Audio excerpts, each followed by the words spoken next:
La señal, de Robert Van Campen. Profecía bíblica acerca de los últimos tiempos.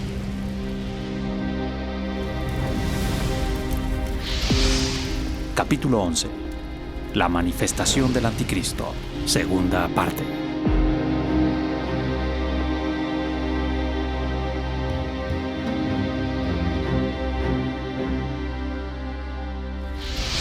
Satanás da poderes al Anticristo. Desde el instante en que se le vuelve a la vida al Anticristo, estará inspirado y controlado por Satanás. Pero en algún momento cerca del comienzo de la segunda mitad de la semana septuagésima, después que Satanás haya sido arrojado a la tierra para el conflicto final, el Anticristo será habilitado por Satanás en una forma sobrenatural y sumamente poderosa. El mundo incrédulo adorará al dragón, Satanás, porque había dado autoridad a la bestia, Anticristo. Y adoraron a la bestia diciendo, ¿quién es semejante a la bestia? ¿Y quién puede luchar contra ella? Apocalipsis 13:4. Énfasis añadido. Miguel, el detenedor, es retirado. Cuando Satanás sea arrojado a la tierra, un solo obstáculo quedará todavía entre él y su plan de dar rienda suelta a su ira sobre los que se nieguen a adorar a la bestia, Anticristo o a su imagen. Este será el arcángel Miguel, el gran detenedor que ha sido el protector celestial del pueblo de Dios desde los tiempos antiguos. Ver Daniel 10:21. En un pasaje profético crucial, Pablo describe la sucesión exacta de los eventos involucrados en la retirada del detenedor y la manifestación del Anticristo, todo lo cual tendrá lugar antes del resplandor de la venida del Señor. Segunda de Tesalonicenses 2:8. Como vemos en Segunda de Tesalonicenses 2, del 1 al 9, se puede bosquejar esta sucesión de la siguiente manera. 1. Primero viene la apostasía, versículo 3. Es decir, la firma del pacto con el Anticristo y la subsiguiente apostasía de Israel al sujetarse a él. 2. Entonces aquel que por ahora lo detiene, Miguel, será quitado de en medio, versículo 7. 3. En aquel entonces será revelado el hombre anticristo de pecado, el hijo de perdición, versículo 3b, ese inicuo, versículo 8. 4. En consecuencia, el anticristo se exaltará sobre todo lo que se llama Dios o es objeto de culto, de manera que se sienta en el templo de Dios presentándose como si fuera Dios, versículo 4. En otras palabras, vemos que Miguel, el gran detenedor, será retirado a mitad de la semana septuagésima y solo después de que el detenedor sea quitado, revelará el anticristo su verdadera identidad al mundo. Esto es exactamente lo que vemos, pero con más detalle cuando Juan escribe: y vi una de sus cabezas, el líder de uno de los antiguos imperios de la bestia, como herida de muerte, pero su herida mortal fue sanada. Y la tierra entera se maravilló de que su líder, un hombre muerto, volviera a la vida, y seguía tras la bestia. Apocalipsis 13:3. Primero tenemos la revelación de la verdadera identidad del Anticristo, un hombre muerto que ha vuelto a la vida, y entonces la adoración por el mundo entero al darse cuenta de quién es. Por supuesto, esto no puede ocurrir hasta que no sea retirado el detenedor. Y entonces será revelado ese inicuo, Segunda de Tesalonicenses 2:8. La idea de que Dios retirará su protección de Israel, así como de la iglesia en gran parte, especialmente de la transigente, en su hora de mayor necesidad, no es un castigo desconocido para la nación de Israel. Esta misma consecuencia por su rebelión contra Dios queda substanciada en la parábola profética de la viña que encontramos en Isaías 5 del 1 al 7.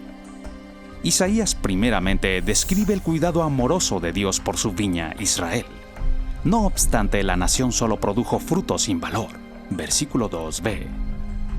Ahora pues, dice el Señor, dejad que os diga lo que yo he de hacer a mi viña. Quitaré su vallado y será consumida. Derribaré su muro y será hollada. Y haré que quede desolada. Ver versículos 5 y 6a. La predicción del Señor de que primero quitará el vallado de Israel y que por eso la nación será hollada, se asemeja claramente a la retirada del detenedor y el comienzo de la gran tribulación, tal como no ha acontecido nunca antes. Mateo 24, 21.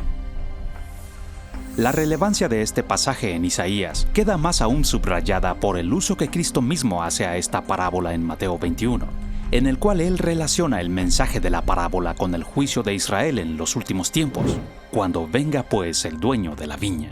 Ver Mateo 21, 33 y 34, y ver versículo 40. Pero sin tener en cuenta la identidad del detenedor, es evidente que su mano protectora tiene que ser retirada antes de que el anticristo pueda darse a conocer, ocupar el lugar que quiere en el templo, ser capaz de ejecutar su plan satánico y desarrollar sus poderes al máximo. En medio de la semana Septuagésima, varios eventos críticos tendrán lugar aproximadamente al mismo tiempo, apuntando a una crisis de intensidad sin precedentes para Israel en general, pero también una tal como la Iglesia en su conjunto no ha experimentado antes. Porque es tiempo de que el juicio comience por la casa de Dios. Y si comienza por nosotros primero, ¿cuál será el fin de los que no obedecen el Evangelio de Dios? Primera de Pedro 4, 17. Por tanto, amados, no os sorprendáis del fuego de prueba que en medio de vosotros ha venido para probaros, como si alguna cosa extraña os estuviera aconteciendo. Antes bien, en la medida que compartís los padecimientos de Cristo, regocijaos, para que también en la revelación de su gloria os regocijéis con gran alegría. Primera de Pedro 4, 12 y 13. Para que la prueba de vuestra fe, más preciosa que el oro que perece, aunque probada por fuego, sea hallada que resulta en alabanza, gloria y honor en la revelación de Jesucristo. Primera de Pedro 1, 7.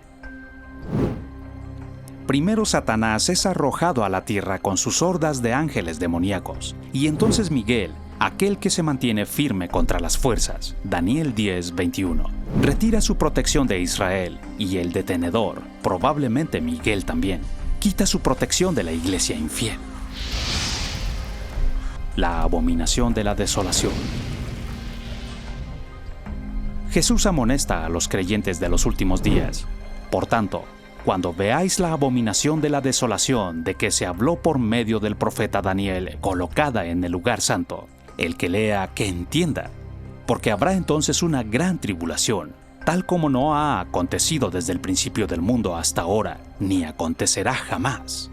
Y si aquellos días no fueran acortados, nadie de los elegidos se salvaría. Mateo 24, 15, 21 y 22.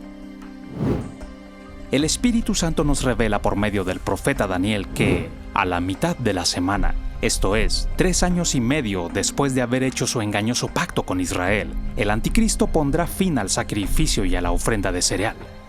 Sobre el ala de abominaciones vendrá el desolador. Daniel 9, 27, énfasis añadido.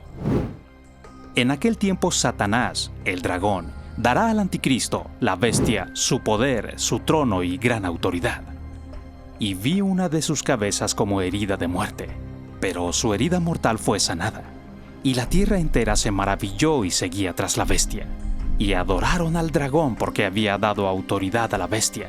Y adoraron a la bestia diciendo, ¿quién es semejante a la bestia? ¿Y quién puede luchar contra ella? Apocalipsis 13, del 2 al 4. Al anticristo nadie le igualará como el hombre de pecado, el hijo de perdición, el cual se opone y se exalta sobre todo lo que se llama Dios o es objeto de culto, de manera que se sienta en el templo de Dios presentándose como si fuera Dios. Segunda de Tesalonicenses 2, 3 y 4. Su venida será conforme a la actividad de Satanás, con todo poder y señales y prodigios mentirosos. Segunda de Tesalonicenses 2, 9. La identificación del anticristo. ¿Quién es el anticristo? ¿Podemos de hecho identificar quién es o será? Quizá el hecho más asombroso relacionado con el anticristo es que es o será un hombre fallecido que volverá a vivir, uno cuya herida mortal fue sanada. Apocalipsis 13:3. Pero la verdadera identidad del anticristo permanecerá cuidadosamente oculta al mundo hasta la mitad de la semana Septuagésima. Si fuera revelado antes de este punto irreversible a la mitad de la semana en los últimos 7 años, antes de llegar a dominar su base de poder de 3 naciones, antes de firmar su pacto con Israel, antes de conjuntar su imperio de la bestia de 10 naciones, antes de lograr su inmenso poderío militar, antes de ser habilitado de manera sobrenatural por Satanás, sería matado o encarcelado mucho antes de ser habilitado por Satanás para poner en marcha su diabólica estrategia. Pero tan pronto como Satanás sea arrojado a la tierra y el detenedor sea retirado, el anticristo será animado y habilitado por Satanás para que lleve a cabo las blasfemias y atrocidades más horribles que el mundo jamás ha conocido. Como hemos visto, tanto Israel como la Iglesia en general, aparte del remanente fiel, se darán cuenta de repente de quién es ese hombre y se llenarán de terror, mientras que el resto del mundo, también reconociendo quién es este hombre muerto que ha sido vuelto a la vida, se verá compelido a darle completa obediencia y adoración. Las descripciones del anticristo. Las escrituras se refieren al anticristo mediante numerosos nombres y títulos. Anticristo, 1 de Juan 2:18. La bestia, Apocalipsis 13:4. El hombre de pecado, el hijo de perdición, 2 de Tesalonicenses 2:3. Gog, Ezequiel 38:2. Otro cuerno, uno pequeño, Daniel 7:8. Un rey extremadamente poderoso e inicuo, Daniel 11:36. El destructor y explotador, Isaías 16:4. Cabeza de la casa del impío, Habacuc 3:13. E incluso la personificación de la abominación de la desolación, Mateo 24:15. Pero la identidad exacta del anticristo ha sido durante mucho tiempo materia de debate entre los eruditos bíblicos. Como veremos, aunque las escrituras no le identifican con un nombre histórico, el estudio cuidadoso de todos los pasajes relevantes pareciera llevarnos a una sola conclusión. Al ir examinando estos con más detalle, empieza a emerger un cuadro vívido del anticristo. Considerando primero la propia descripción de Cristo, vemos que el Señor habla del anticristo como la personificación de la abominación de la desolación de que se habló por medio del profeta Daniel, colocada en el lugar santo, Mateo 24:15. Esta es claramente una referencia a una persona, no a una nación, dado que solo un individuo puede estar parado en el lugar santo. Daniel describe las acciones blasfemas del anticristo por profetizar que él hará lo que le plazca. Se enaltecerá y se engrandecerá sobre todo Dios, y contra el Dios de los dioses dirá cosas horrendas. Él prosperará hasta que se haya acabado la indignación. Daniel 11:36. El eco de estas mismas palabras está en el pasaje de Tesalonicenses citado antes, en el cual Pablo describe al anticristo como el hijo de perdición, el cual se opone y se exalta sobre todo lo que se llama Dios o es objeto de culto, de manera que se sienta en el templo de Dios presentándose como si fuera Dios. 2 de Tesalonicenses 2, 3 y 4.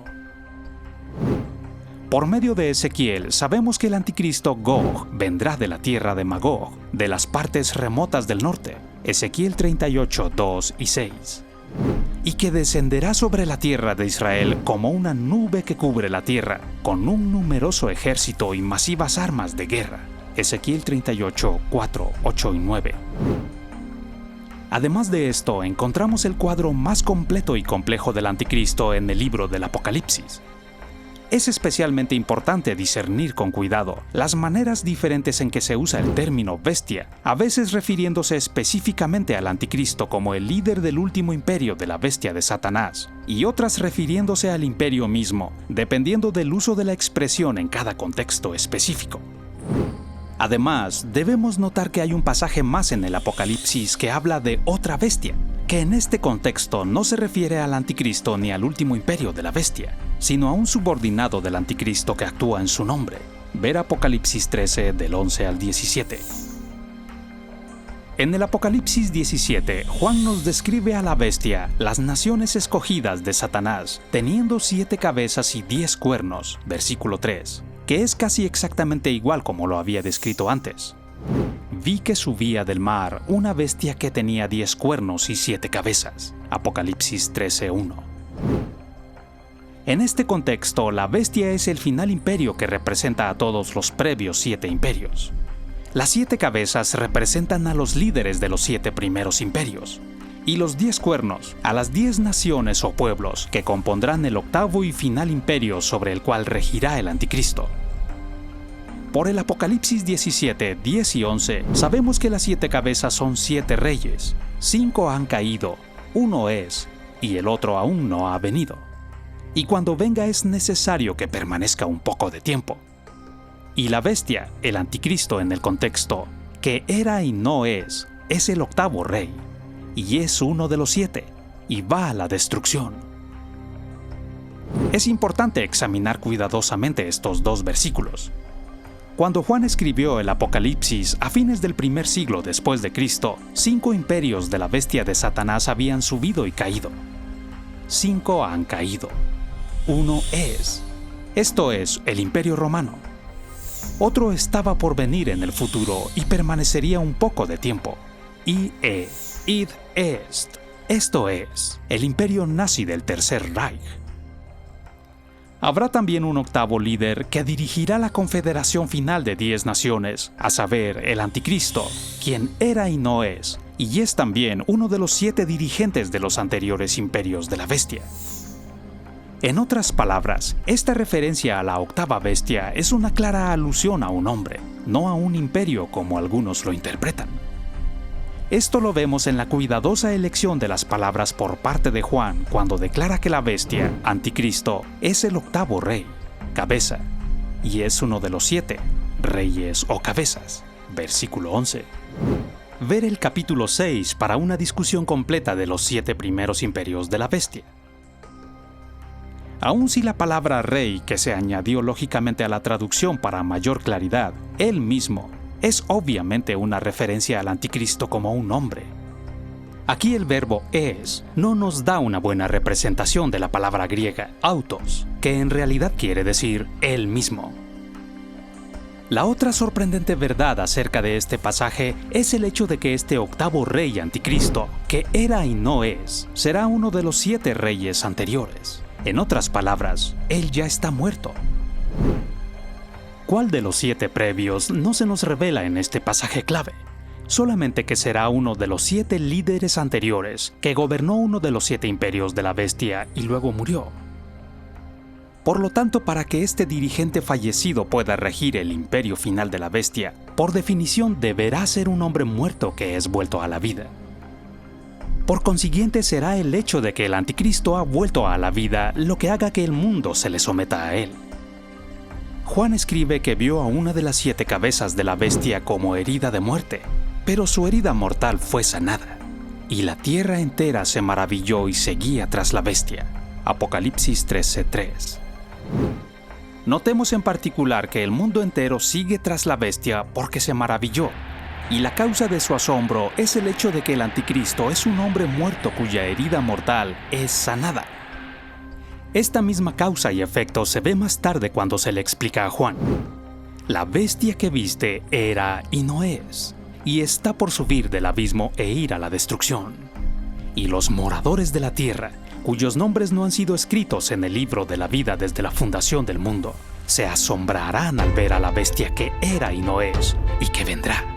Apocalipsis 17:8, énfasis del autor.